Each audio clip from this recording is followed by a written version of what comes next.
Ralph's life in the cage was never the same after the arrival of the hamster. Chum was picky about his food and fussy about his housekeeping.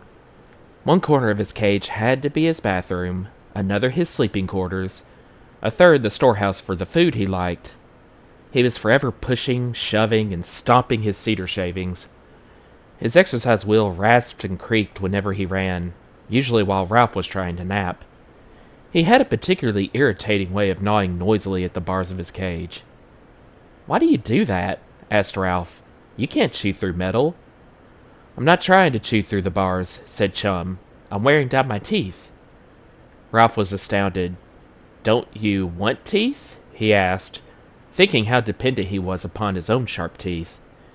"If I don't chew something hard, my teeth will grow so long I won't be able to eat," Chum explained impatiently. "I chew the bars because Lana is too stupid to give me anything hard to chew." "Oh," said Ralph, grateful that his teeth did not continue to grow. Chum had another habit that disturbed Ralph. He nipped at Lana whenever she tried to pick him up. "That's not nice," said Ralph one day, when he had seen Lana hastily withdraw her hand from her pet's cage. "That's biting the hand that feeds you." "I have some rights," said Chum. "If I let Lana pick me up, I never would have any peace. Believe me, I know. I made the mistake of letting her pick me up just once, and when she tried to stuff me into a doll sweater, I knew once was enough."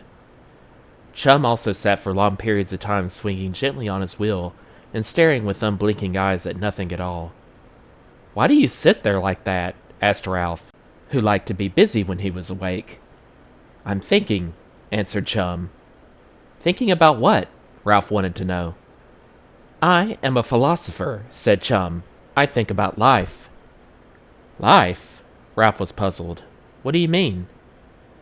Chum sat staring into space so long that Ralph thought he was never going to answer. Finally, the hamster said, "Take you, for instance. Just where do you think you're going on that wheel?" "No place, I guess," admitted Ralph. "I never thought much about it." "See what I mean?" said Chum. You run, and you're still in the same old cage." Ralph suddenly felt guilty, as if he had done something wrong, but was not sure what it was. "But I like running on my wheel," he said, feeling that his answer was rather lame. Chum did not bother to reply. He continued to sit, swinging, staring, thinking. Ralph leaped to his wheel and began to run. His paws flew along the wires of the wheel, pushing it faster and faster until he looped the loop. He ran on and on until he began to tire. His paws touched the wires more and more slowly until Ralph coasted to a stop. Then he, too, sat staring and motionless. Where was he going? No place, that was where he was going. No place at all. With so many people feeding him, he was not even sure who owned him. Perhaps when the camp closed at the end of summer, he would be turned out to the mercy of Catso and all those kittens. Drat Chum and his talk about life, thought Ralph crossly. He has spoiled all my fun. Chum still had another habit disturbing to Ralph. Whenever his owner approached him with a bag of sunflower seeds, Chum suddenly appeared to change from a grouch into an agreeable pet. He climbed to the top of his cage, accepted sunflower seeds one by one, and stuffed them into his cheek pouches. Feeding sunflower seeds to Chum became a daily event in the craft shop. The older campers and some of the counselors gathered around Lana to watch her feed Chum, and as she handed him the seeds they would count. 14? 15? Ralph watched while Chum's cheek pouches began to bulge. 22? 23? Still Chum's face stretched. The old show-off, thought Ralph. 27, 28. Chum had grown so top-heavy that Ralph was sure he would never make it to 30. 30, 31, chanted the campers. Chum was having such difficulty hanging on that Ralph scarcely could bear to watch. 33? Those paws were slipping. 34? Chum could no longer support his weight. He fell to the bottom of his cage with a thump that made Ralph cringe. 34! Shouted Lana, who enjoyed the attention her pet had received from older boys and girls. "That's Chum's record." "Maybe he'll hit 35 tomorrow," someone said, as the campers lost interest in the hamster and went off to their riding lessons or back to their craft work. Chum got to his feet rather groggily and went to the storehouse corner of his cage. where by placing his front paws behind his cheek pouches, he pushed the seeds out of his mouth until they lay in a heap at his feet. Ralph was disapproving of the whole performance. "That's quite an act," he remarked. "Doesn't it hurt when you fall to the bottom of the cage?" "Sure it hurts," said Chum, as he pushed out the last sunflower seed. "But it's worth it." "Just to show off?" asked Ralph. "No, stupid," said Chum. "For the sunflower seeds. Sunflower seeds that I don't have to pick out from a lot of alfalfa pellets. I perform, she pays off in sunflower seeds. That's the way it goes." "Yes, but you get hurt," said Ralph. "I hate alfalfa pellets," answered Chum simply. Ralph's turn came after lunch when the campers were in the dining hall singing a song that they obviously enjoyed but that Ralph found frightening. Bill Grogan's goat was feeling fine, ate 3 shirts right off the line. Garth silently pushed open the screen door, and Ralph leaped from his wheel. Quickly, Garth unlatched the door of the cage and extended a sunflower seed with his fingers. This time he was not singing, but Ralph still did not trust him. "Come on, fellow," coaxed Garth. Ralph retreated to the corner of his cage behind his exercise wheel. Maybe next time," whispered Garth, and hurriedly cleaned the cage and refilled the water bottle while the campers sang on. The whistle blew, the train drew nigh, Bill Grogan's goat was soon to die. He gave 3 groans of mortal pain, coughed up the shirts and flagged the train. Song's messed up. When the song was finished, the housekeeping for Ralph was completed, and Garth had slipped quickly and silently out of the craft shop without letting the screen door slam or squeak. Ralph stood on his hind legs, holding the bars of his cage with his front paws, and wishing Garth were a different kind of boy. Almost at once the screen door opened again, and Aunt Jill, with her arm around Garth's shoulders, brought the boy back inside. "Sit down, Garth," she said, and sat on a bench beside one of the work tables. Scowling, the boy obeyed. "What's the trouble, Garth?" asked Aunt Jill kindly. "What does she mean?" Ralph wondered. Garth stared at the floor. "You know you have been breaking one of the camp rules," said Aunt Jill. "Campers are not supposed to come into the craft shop without permission unless I'm here, or one of the counselors." "So that's why he's always in a hurry," thought Ralph. "He isn't supposed to be here. He not only likes bloodthirsty songs, he breaks rules." Garth continued to stare at the floor. "Is there anything we can do to help?" persisted the camp director. "No," said Garth suddenly, "because I'm going to run away, and nobody is going to stop me." Aunt Jill appeared to take this news calmly, but for some reason Ralph did not. He felt a shock of excitement. "Don't do it, boy," he wanted to squeak. "It won't get you any place." At the same time, he realized that a boy who wanted to run away was sure to like motorcycles. Maybe he had misunderstood Garth. Maybe Garth liked speed and would know how to make a miniature motorcycle run.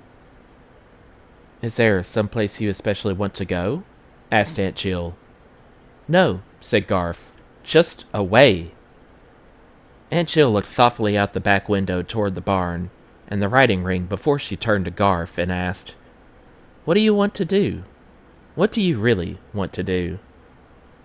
Ralph gripped the bars of his cage and waited for the boy's answer. Catso's paw appeared through the hole in the screen door, but the human beings did not notice.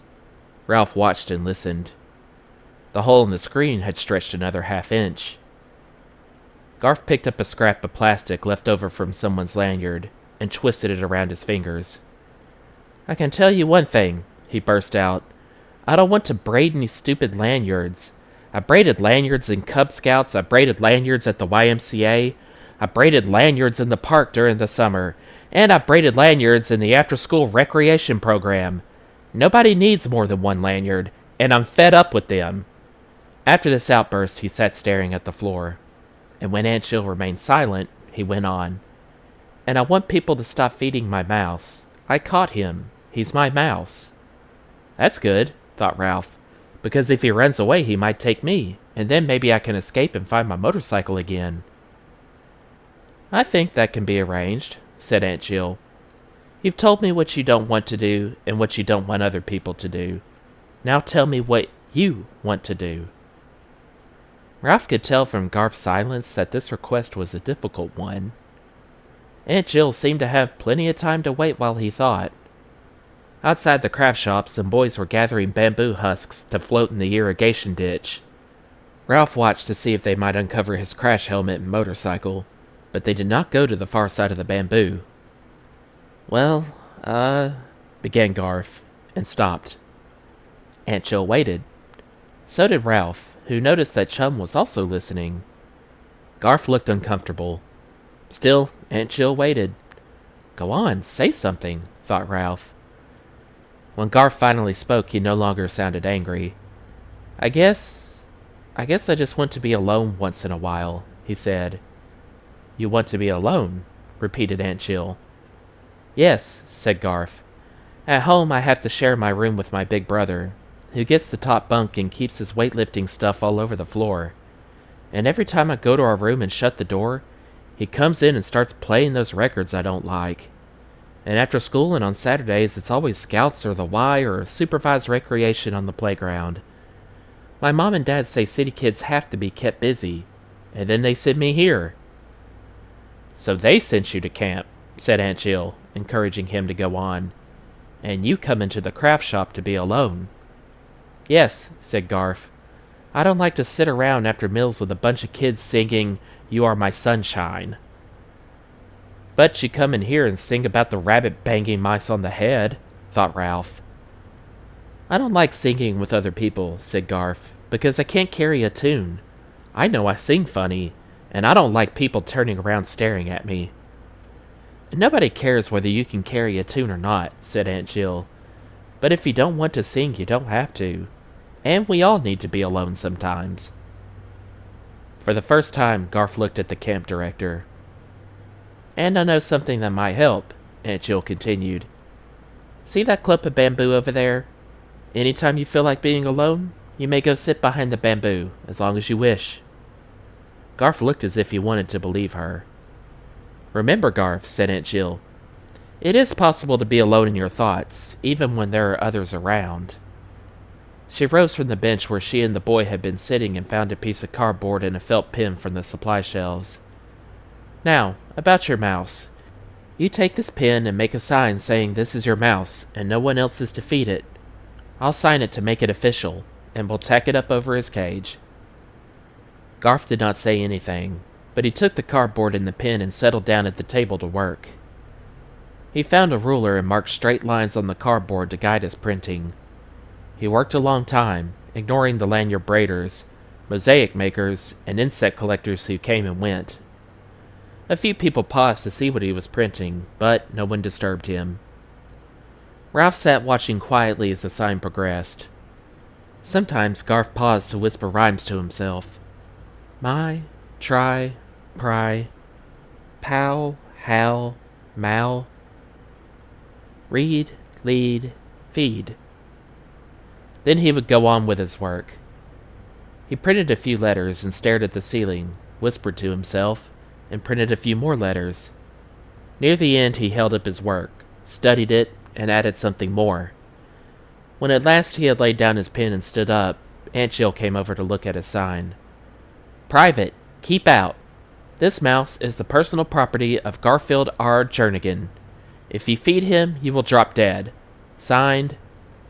Aunt Jill signed her name on the dotted line. There, she said. That makes it an official Happy Acres camp sign. She found 2 thumbtacks, and Garth tacked his sign above Ralph's cage. For the first time, Ralph saw Garth grin, and when the boy left the craft shop, he did not sit behind the bamboo as Ralph had expected. He stopped to watch some campers who were jumping and bouncing on the trampoline under the direction of a counselor. Contented for the moment, Ralph made himself into a ball in the corner of his cage to enjoy a nap. He was not just any mouse. He was the personal mouse of Garfield R. Jernigan, a boy who wanted to run away, and the next time he was alone with his owner, he would be brave and speak up no matter what dreadful song he sang.